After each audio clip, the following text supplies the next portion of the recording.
is Jay, listening to 92 Pro FM in Providence, Rhode Island. You're on the Hitline, Jay, with Debbie Gibson. Hi, how you doing, Debbie? Good. How are you, Jay? Very good, thanks. First of all, I'd just like to tell you I think you're an outstanding singer, and everything you do is full of talent. And Thank you. The question is, well, this may sound kind of weird, but I was wondering about how you feel about the early comparisons made between you and Tiffany. Let's see. Well, it doesn't sound weird, I guess, because when when we both came out, it was kind of coincidental that there hadn't been, very young artists out in a while. But, when you think back in the history of music, it's really not that unusual to start so young because, look at the Jackson 5, Stevie Wonder, Paul Anka. They all started at very early ages. But I think that our styles of music are really, really different. Actually, I love her new album. I have one of her songs playing on my answering machine. Which one? Yeah. Which Hold one? an Old Friend's Hand. Yeah. Didn't you fax her like a congratulations on your album? I did. I haven't been faxed back yet, but okay. I'm waiting. Tiffany, if you're listening, Debbie's waiting. And she's not going to be pretty much longer about it. Okay. Hey, thank you very much for calling in, Jay. We are coming right back with more calls and music from Debbie Gibson right after this from Pepsi. You've got a choice.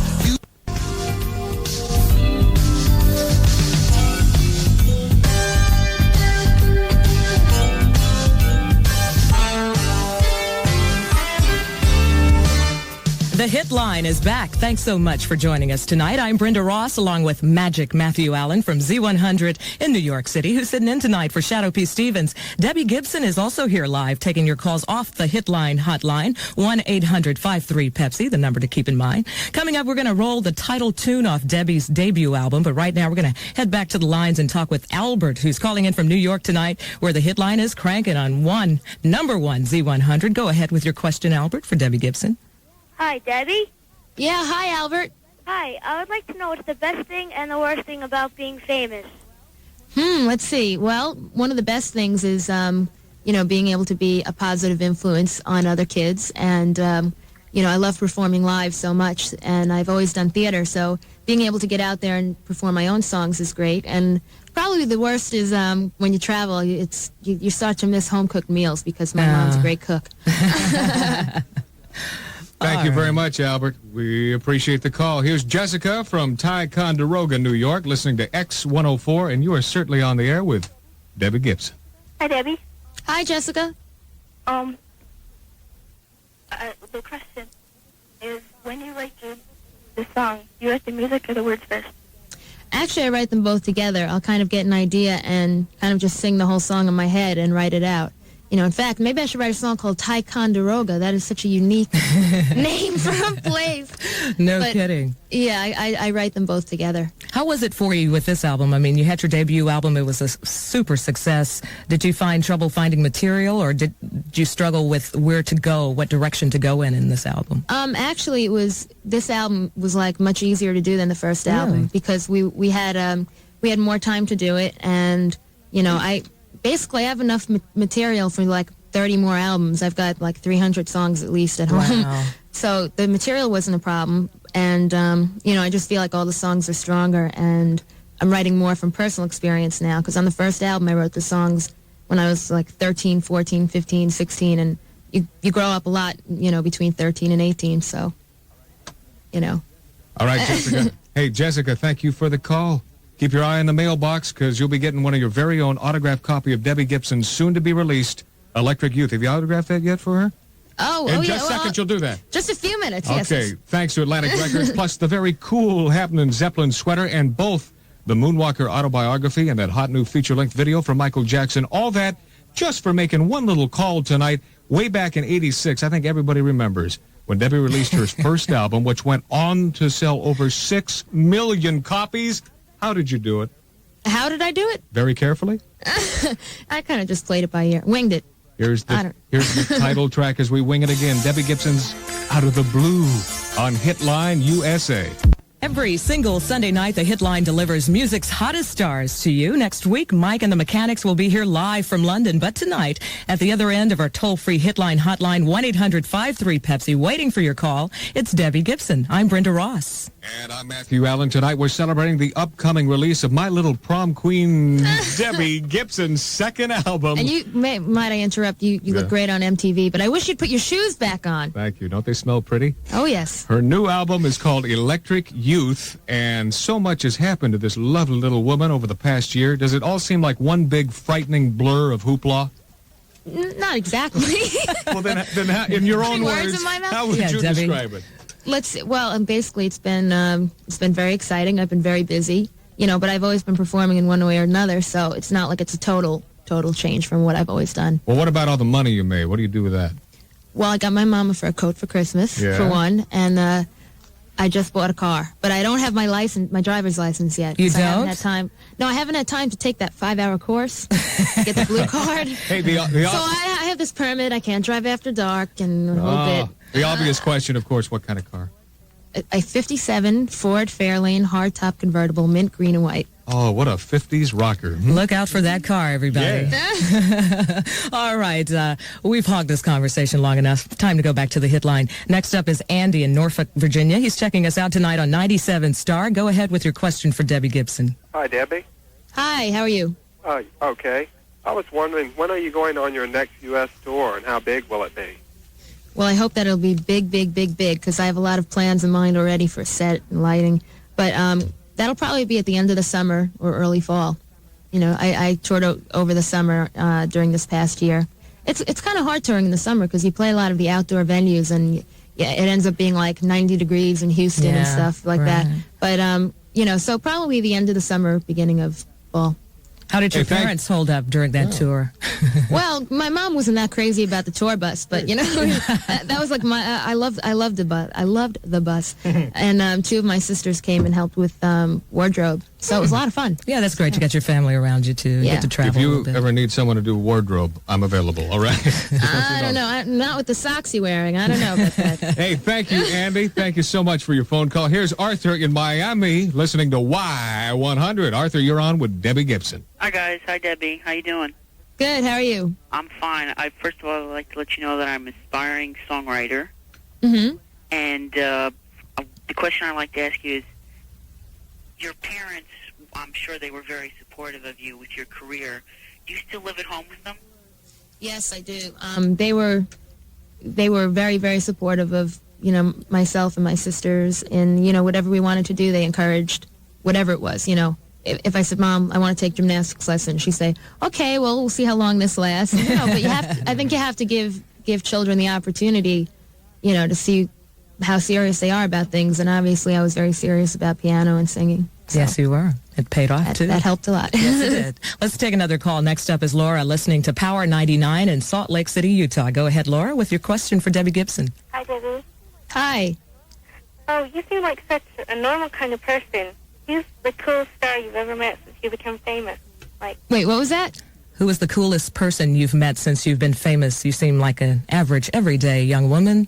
Magic Matt, definitely. No. I would say, let me see. I'd have to say there were three, Elton John, Billy Joel, and George Michael. Because those were, Billy Joel, that was the first concert I ever went to. And Elton John's Crocodile Rock was the first record I ever bought. And I actually had the opportunity to perform with both of them on stage at Madison Square Garden, which was probably the most exciting thing I've ever done in my life. Yeah, I saw a photo of you with those two guys, and I was wondering how it was hanging out with them. Oh, it was great. I was thrilled to death. And they're both so nice and down to earth, which is also great. Sure. All right, Laura, thank you for your down-to-earth phone call, and we appreciate it. We'll grab more calls in a couple of minutes, but right now, let's start shaking it. Here's Debbie Gibson getting down off a duck on Hitline. Hi, this is Hitline USA. I'm Brenda Ross, along with Magic Matthew Allen, and our special guest tonight, Debbie Gibson. And if you want to talk with Debbie live, just touch our toll-free tones, 1-800-53-PEPSI. Now, coming up a little later on, we'll have a hit blast from White Lion, the group with that hot song out called When the Children Cry.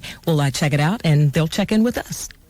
Oh, but Brenda, right now, the lines are lit for Debbie Gibson. Next up, it's Tommy calling in from Pensacola, Florida.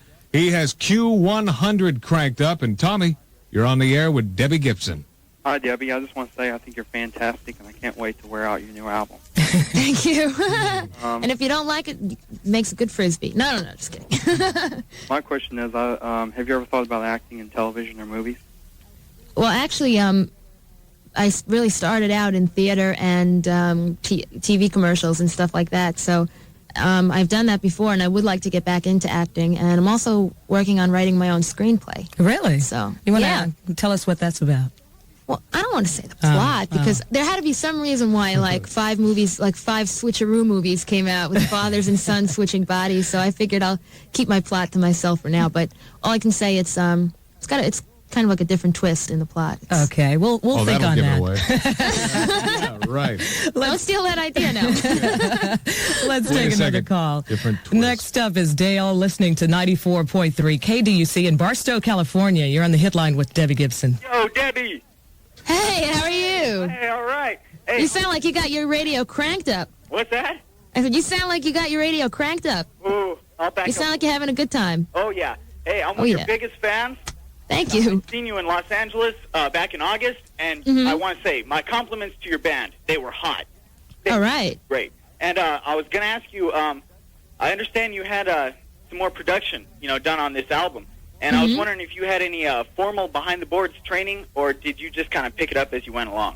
I kind of picked it up as I went along because, I started with a 4-track, and my philosophy about learning how to work in the studio was not to read the manuals and just kind of to try to figure things out on my own, which ended up helping a lot because I understood everything better, when I did it that way. And then I upgraded to a 12-track, and I had been to other studios, like 24-track studios, to do demos, and I just kind of observed and asked questions and learned that way.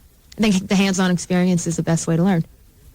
Thank you, Dale. I appreciate it. Here's Letitia in Philly, listening closely to Eagle 106. Letitia, you're on the air with Debbie Gibson. Okay, Debbie? Yeah. Okay, you have such a good voice. I'd do anything to sing like you, especially as Oh, thanks. And the question I wanted to ask is, you seem like such a strong person. When you make your albums, do you make most of your own decisions?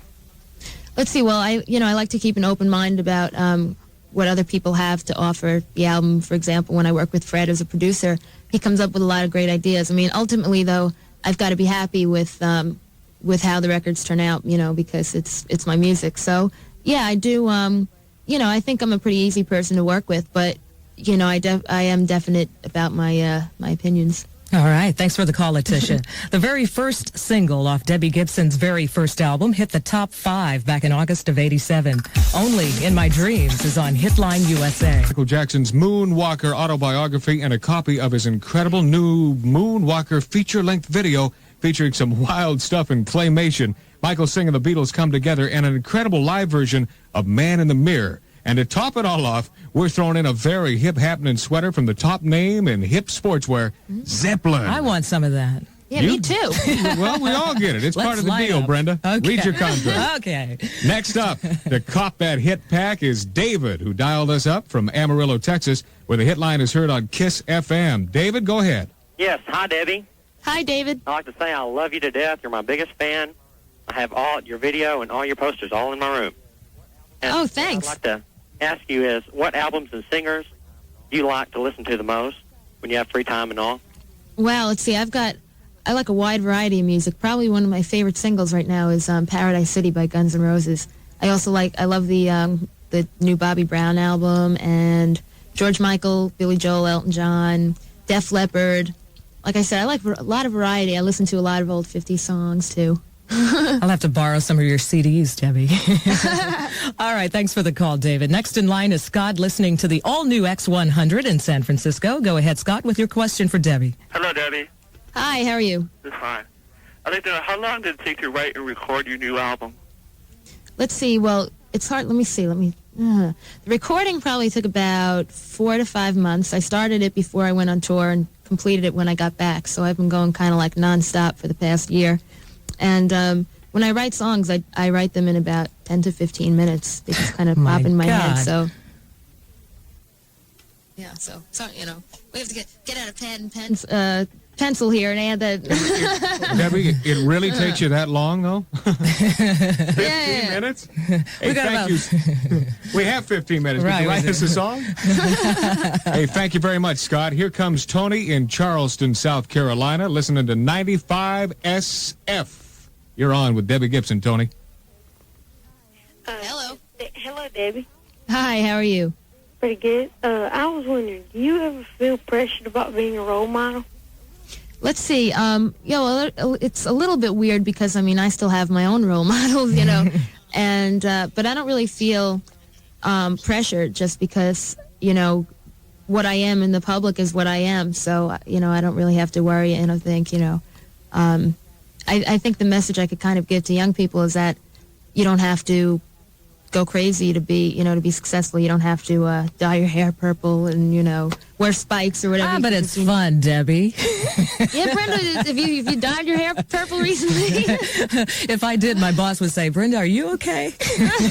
Actually, Debbie's dressed in jeans with holes in them. So, and her hair is perfectly blonde, and she looks like just a normal, beautiful little teeny bopper. No makeup. That's the beauty of radio. You know? That's right. We opened up a can of worms from Tony. Thanks for the phone call. And thanks to everybody who's been trying to get through tonight. The lines have been burning up for Debbie Gibson, but we couldn't wrap this up without getting this one on from Debbie. Here's Foolish Beat on Hitline USA.